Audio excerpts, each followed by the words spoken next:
السلام عليكم ورحمة الله. الحمد لله والصلاة والسلام على رسول الله وآله ومن والاه وبعد.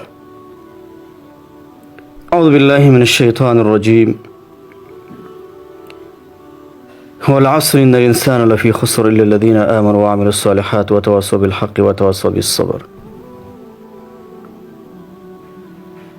قال النبي صلى الله عليه وسلم: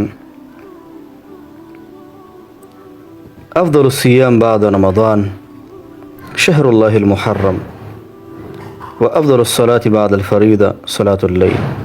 رواه مسلم. د محرم روژه د دې تذکیره په مختلفو روایتونو کې شوې ده. دا روایت د مسلم دی چې نبی صلی الله علیه وسلم فرمایي د رمضان د روژې نه وروسته غوره روژه دا د محرم روژه ده. یو حدیث کې دا راځي، مسلم کې دا روایت دی: وصيام يوم عاشوراء، د عاشورا روژه احتسب على الله ان يكفر السنه التي قبله. او بل روایت کې داسې الفاظ هم دي: يكفر السنه الماضيه، د تیر کال د راتلونکي کال د مخکې کال ګناهونه الله سره معاف کوي. راجح قول په دې کې دا دی چې د محرم روژې به دوه ونیول شي، نهم او لسم. مصنف عبدالرزاق یو سی روایت دی د عبدالله بن عباس عنهما: خالف اليهود وصوموا التاسع والعاشرة، تاسې د یهودو مخالفت وکړئ، نهم او لسم د محرم روژې ونیسئ. یعنې دا پکې سنت دی. دا خبره فتاوی لجني والم ذکر کړې ده. فتاوی لجني والم لسم جلد کې وایي چې صيام يوم عاشوراء يوما واحدا فقط، لكن الأفضل صيام يوم قبله أو بعده، وهي السنة الثابتة عن النبي صلى الله عليه وسلم بقوله: لئن بقيت إلى قابل لأصومن التاسعة. قال ابن عباس رضي الله عنهما: يعني مع العاشر. نبی علیہ السلام وایي که زه راتلونکي کال کې پاتې شوم زه به ورسره لسم هم نیسم. حتی بعض علما وایي فقط لسم نیول پکار دی، ځکه نبی صلی الله علیه وسلم د لسمې خبره کړې. بعضې وایي چې نه فقط نهم نیول پکار دی، نبی صلی الله علیه وسلم نهم نیولې ده. لیکن سنت طریقه دا ده چې نهم او لسم دواړه ونیول شي. که چا نهم بیا فوت شي بیا لسم یو لسم نیول پکار دی، او دا سنت طریقه ده. یهودو کې به دا روژې عادت وي.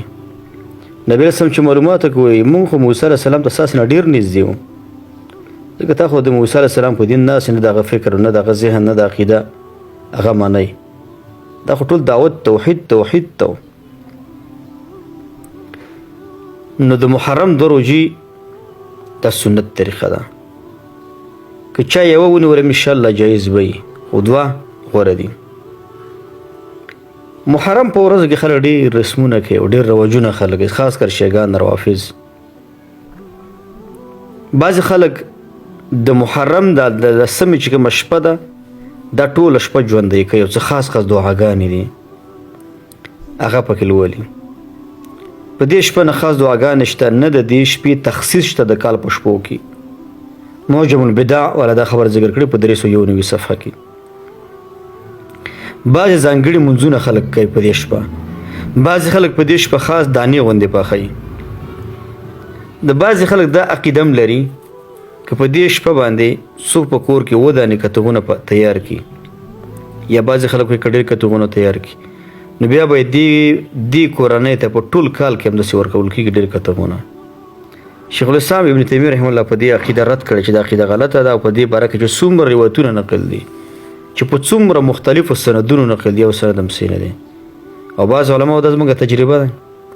ابن تیمیه صاحب په دې باندې خپل کتاب اقتداء الصراط المستقیم کې په دې باندې تفصیلي رد کړی په 310 صفحه کې، چې دې باره کې دا عقیده غلطه ده چې وروسته څه کېږي په کورونو کې برکتونه او خیرونه پیدا کېږي. دارنګه بعضې خلک په دې وخت کې څه خاص نوافل هم کوي. خاص نوافلو دې نقل هم نشته. بعضې خلک د عاشورا په دې سار باندې د سار په مانځه کې هغه صورت لولي چې د موسی علیه السلام نوم پکې راغلی. بدع القراءه د بکر ابو زید کتاب دی کې دا خبر ذکر کړي چې دا عقیده غلطه ده.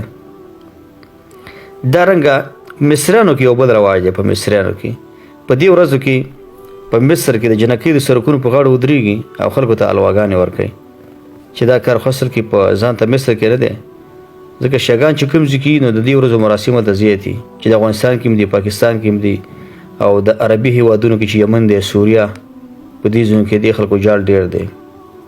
په دې ورځ باندې خاص رنګونه تور لباس اچول، سر غوړول، خاص خوشحالي کول دا یو نشته. بعضې خلکو په دې ورځ نکاح مکروه ده، دا طریقه هم غلطه ده. بعضې عوام خلک د دوه اخترونو تر منځ نکاح مکروه ګڼي، هم صحیح نه ده. عایشه صدیقه رضی الله عنها دغه کوژده او واده دواړه د دوه اخترونو تر منځ شوي. بعضې خلک په دې وخت کې ځان په چاهوګانو لکه شیګان ځان په چاهوګانو وایي، په چاهوګانو وال نشته. د دې درس په تیبه انشاءالله یو درس دا کوو چې محرم کې کوم تاریخي کارونه شوي مهم اجمالي شکل باندې ذکر کوو. دریم درس به د کربلا قصه کوو، ځکه خلک په ډېر اشتباهاتو کې واقع د کربلا د قصې په رابطه باندې. دارنګه د زنانو وتل په دې ورځ باندې بازارونو ته ول، ته مظاهرو کې ګډون کول او ځان په سپېړو باندې وال، دا ټول غلط کار دی، د شریعت نه مخالفت، دا کار به څوک نه کوي. په دې ورځ باندې خاص زیارتونو ته تګ، لکه خلک دا کار ډېر زیات کوي. تاسو ګورئ عموما شیګان د کربلا تعظیم د حرم نه هم ډېر اوچت ګڼي، ډېر زیات. دا ورځ خاص د ماتمونو دپاره ګرځول او د غم دپاره دا ورځ ګرځول، دا طریقه هم غلطه ده. په دې ورځ باندې خطیبان فقط د حسین د ژوند په رابطه غږېږي، دا قصه هم خلکو هسې تېزذهني دي چې خلک یې کوي. په دې ورځ کې خلک په قبرونو باندې اوبه اچوي. زموږ په دې عوامو کې دا ورځ د امامانو په ورځ مشهور دي، ټولې ښځینه اوس هم د امامانو ورځې وایي، نو دا نور د مقتدیانو ورځې دي. په قبرونو خلکو اوبه اچوي. دا اوله چې دا تږي دي، ولې پرون تږي نه و، دا عقیده هم غلطه ده د خلکو کې. دارنګه بعضې خلک د عاشورا په ورځ صدقه د فطر غوندې ورکوي، د دې نقل هم نشته. په خلکو باندې شربتونه څکل، په دې ورځ باندې تورې جامې اچول. د دې ورځ په کومو ځایونو کې چې د روافظو مراسم وي د هغو د شربت څکلو نه هم سړی باندې ځان وساتي. په دې هم لنډ کلیپ کې به دا خبرې کوو چې کوم عمده اساسي کارونه دي چې محرم کې تاریخي لحاظ سره شوي دي غټ. په دې مختصره خبره انشاءالله کوو. السلام علیکم.